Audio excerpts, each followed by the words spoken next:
চলো আজকে তোমাদেরকে দেখাবো আমি ছট পূজা দেখতে যাচ্ছি। কোথায় আমরা যাচ্ছি ছট পূজা দেখতে? পোয়ামারি থেকে গাহিনডোবা ব্রিজের ওইখানে ছট পূজা হচ্ছে।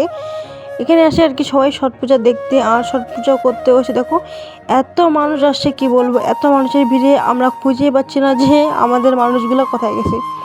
যাই হোক, তো এত ভিড়ের মধ্যে চলে আসলাম আর কি ছট পূজার মেন জায়গায়। দেখো এখানে যাওয়ার পথে যা ডুববো, মানে সেরকম পরিস্থিতি নাই, মানুষের উপরে মানুষ। তা যাই হোক, মানে ছট পূজা খুবই ভালো হয়েছে।